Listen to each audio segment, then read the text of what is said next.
Part 1. You will hear a conversation between a customer and a receptionist at a car rental agency. First, you have some time to look at questions 1 to 5.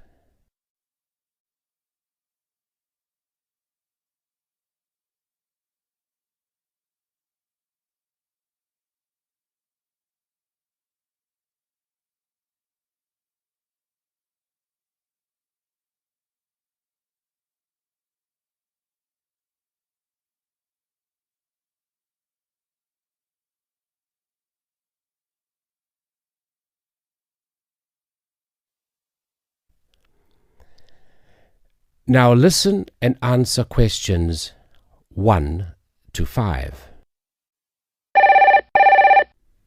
Good morning. How can I help you? Hello, is this Southern Rental Car? Yes, it is. I wonder if you could help me. I'm ringing from Nelson, but I'm coming over to Auckland for 12 days and I'd like to hire a car. Okay, I'll fill in a booking for you now. First, can I take your name? Yes, it's William Waddell. Sorry, could you spell your surname? Yes, it's Waddell. Thanks. Now, can I have an address and phone number? Sure. I live at 10 Robin Place. That's Robyn Place. And that's Nelson, isn't it? That's right. Do you want my home number or my mobile? Home number will be fine. Okay, it's 07 263 8666. Great. Now, can I also have a credit card number? Do I have to pay by credit card? Well, we need a credit card number as a guarantee. It's a standard policy for car rentals. Okay, well, I'll pay by Visa then. The card number is 4550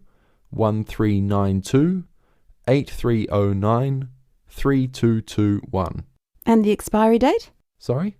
Your card, when does it expire? Oh, next July. Right. Now, how long did you want the car for? 12 days, did you say? No, I only need a car for 10 days, from the 2nd to the 11th of next month.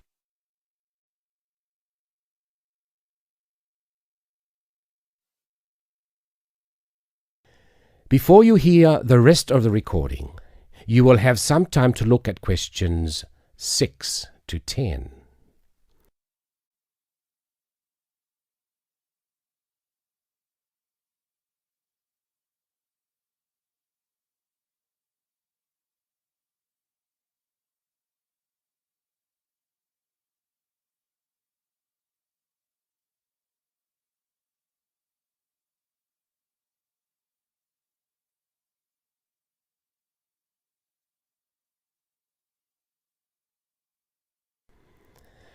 Now listen and answer questions 6 to 10. Now, what type of car are you looking to hire? Well, I'm not too worried about the model of the car, but I understand that you have rental cars from just $25 a day. Is that correct? We do sometimes have the $25 deals, but only in the low season. For the period you're looking at, the cheapest we have is $35. However, that price includes unlimited kilometres. Sorry, did you say unlimited kilometres? What does that mean exactly? That means that no matter how far you go, the cost is the same. Some companies charge for rental and then charge again for every kilometre you actually drive. Well, I am going to be travelling quite long distances. I'm visiting relatives and they live quite far apart from each other. So unlimited kilometres are probably a good idea. If you're travelling long distances, you would be better off with an automatic. Changing gears in a manual can make it more expensive on petrol. Okay, I'll take the automatic then. Right. So that's an automatic car for 10 days from the 2nd to the 11th. That's all booked. Is there anything else I can help you with? No, that's fine. Oh, sorry, what do I need to bring with me when I pick up the car? All you need is your driving licence. Right, well, thanks very much. Bye. That is the end of Part 1. You now have half a minute to check your answers.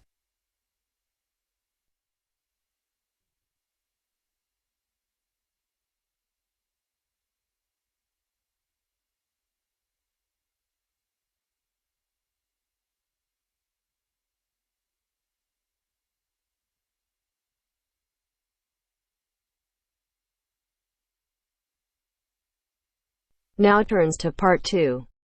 Part 2. You'll hear a message left to John on how to look after the house. First, you have some time to look at questions 11 to 17.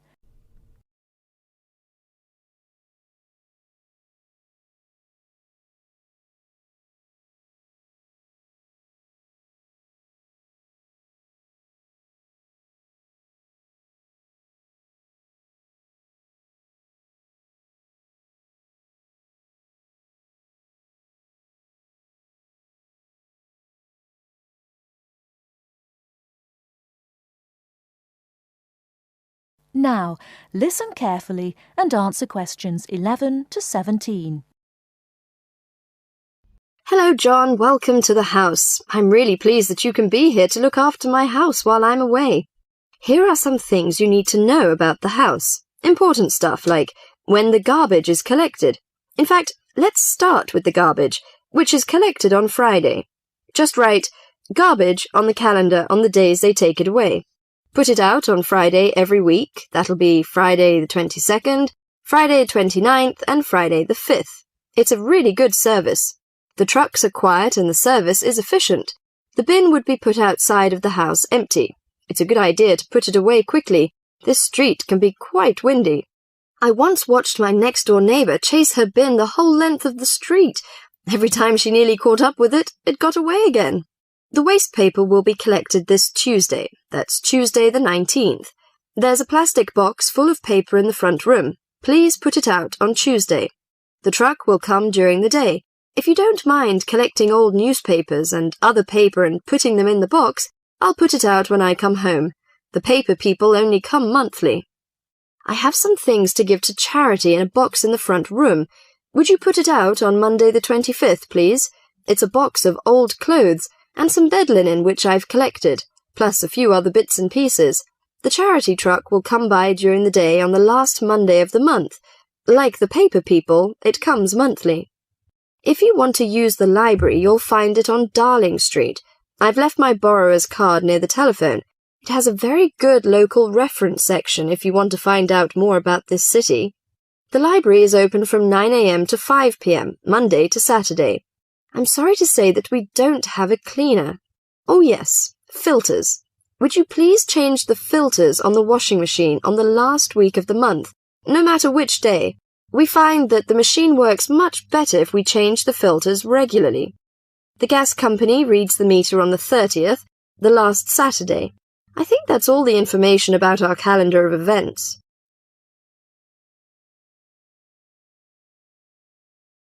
Before you hear the rest of the talk, you have some time to look at questions 18 to 20.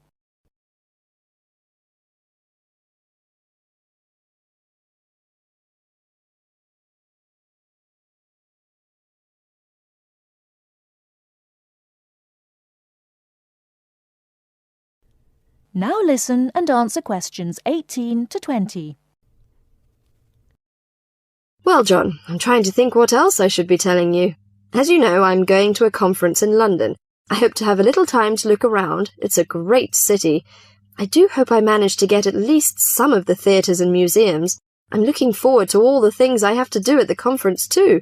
I'm giving a paper on Tuesday the 26th, and there are a couple of exciting events planned later in the conference programme. I hope to meet up with an old teacher of mine at the conference. She taught English literature at my high school, and we've kept in touch through letters over the years. She now teaches at the University of Durham, and I'm really looking forward to seeing her again. By the way, I expect you're hungry after your trip. I've left a meal in the refrigerator for you. I hope you like cheese and onion pie. Would you do me a favour, please? I haven't had time to cancel an appointment. It was made a long time ago, and I forgot about it until this morning. It's with my dentist for a checkup on Thursday the 28th. Could you please call the dentist on 8162-525 and cancel the appointment for me? Thanks a lot, John. One last thing. When you leave the house, make sure the windows and doors are shut and set the burglar alarm. The alarm code number is 9120. Have fun. I'll see you when I get back. This is your friend Martha, saying goodbye. That is the end of part 2. You now have half a minute to check your answers.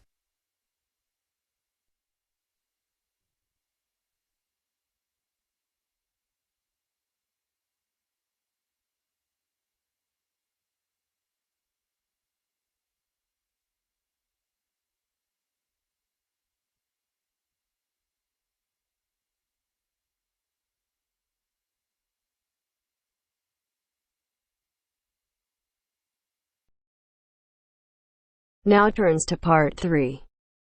Part 3. You will hear a tutor and some students discussing choosing courses at a college.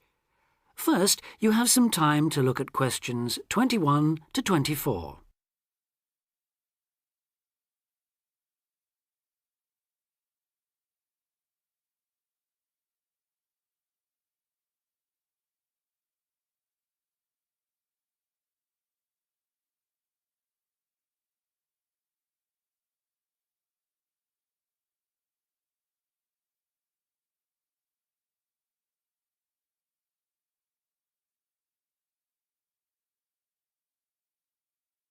Now listen carefully and answer questions 21 to 24.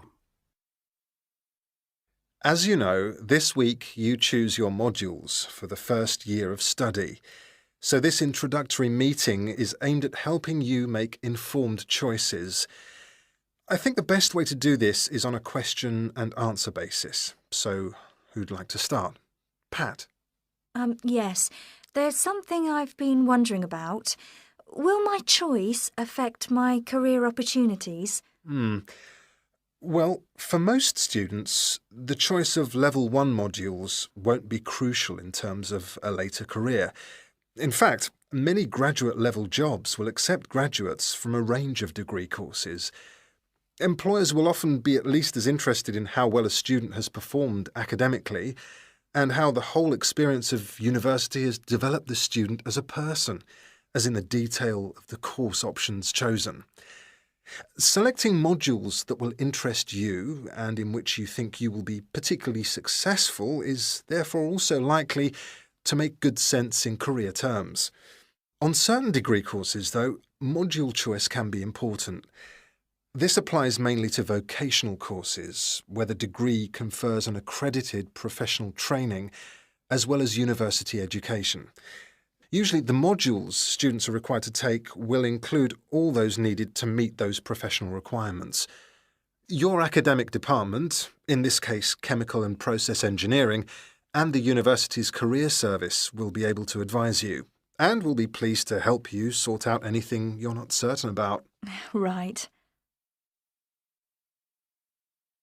Before you hear the rest of the discussion, you have some time to look at questions 25 to 30.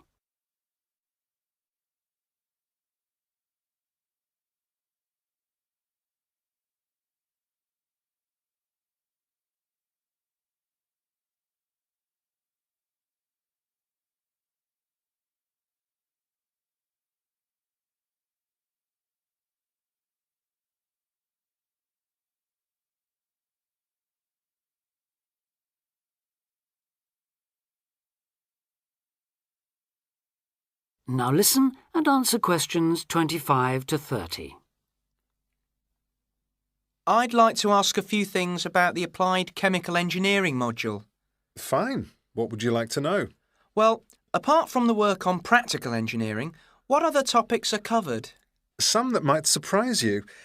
One that students always seem to like includes interviewing techniques, presentation skills, and producing written reports.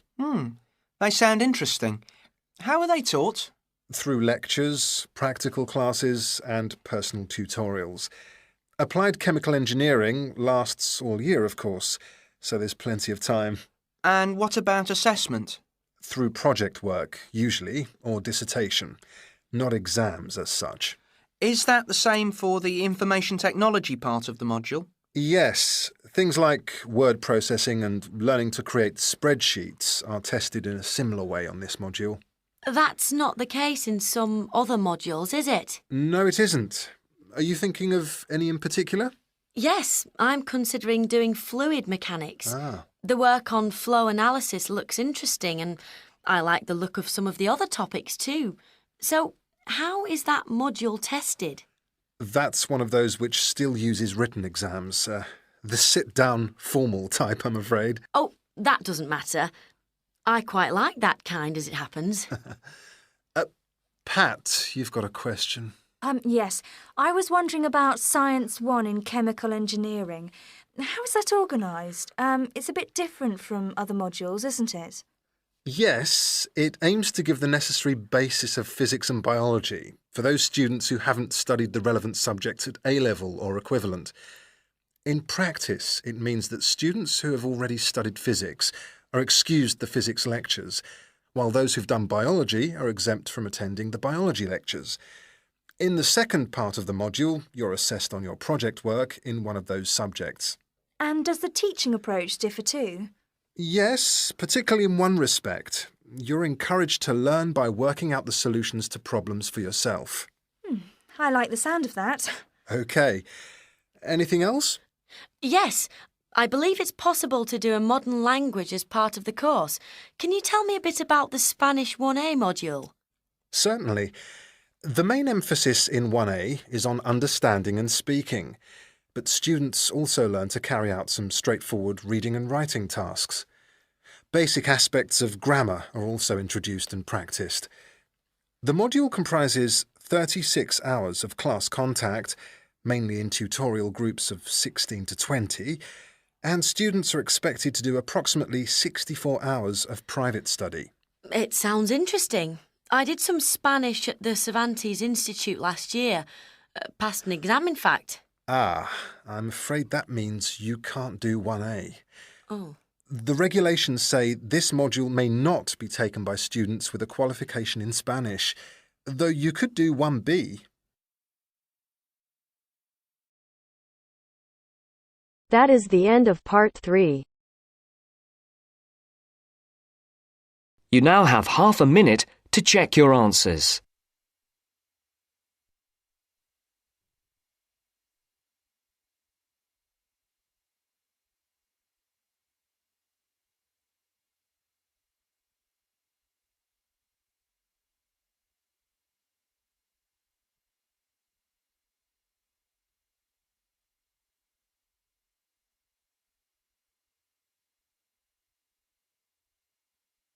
Part 4.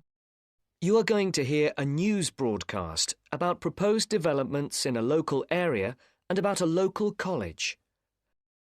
First, you have some time to look at questions 31 to 40.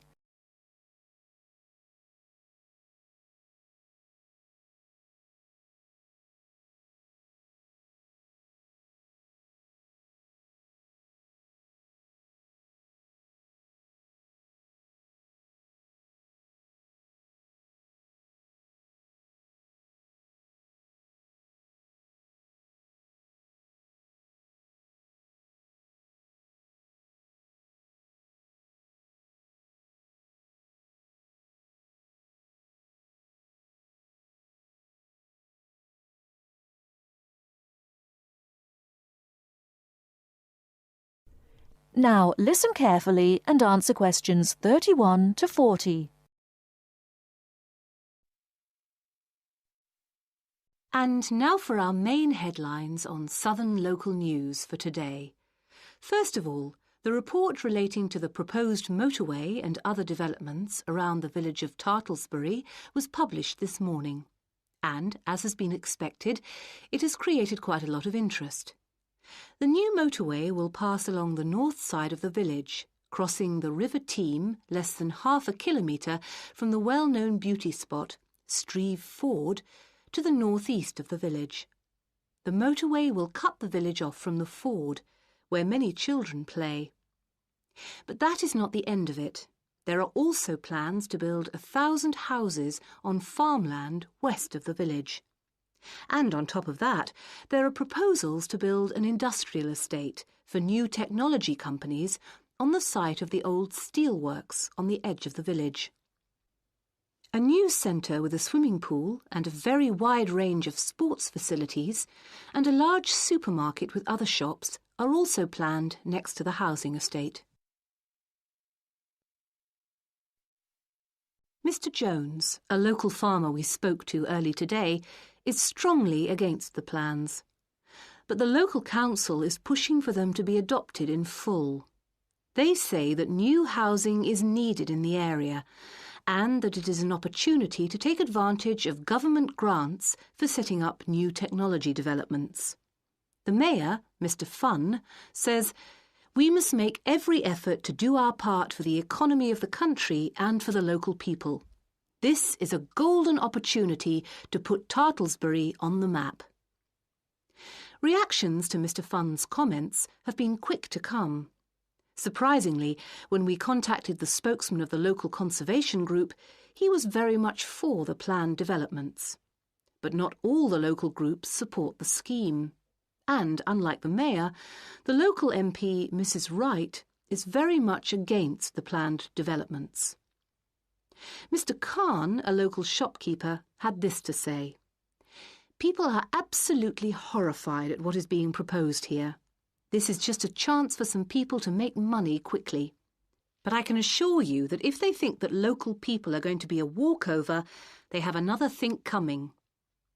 Of course, we welcome the jobs that the new technology park will bring, but we feel that the large increase in housing and the proposed motorway will destroy the character of the area.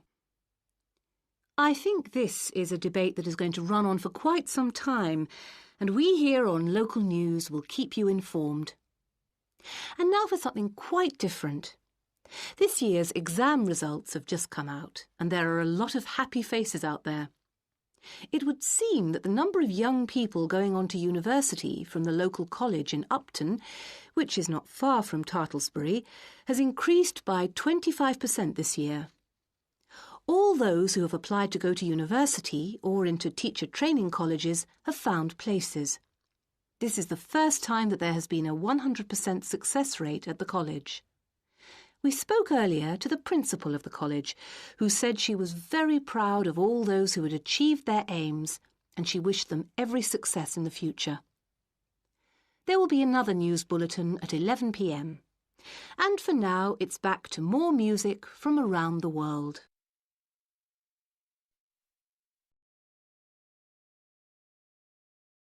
That is the end of part 4.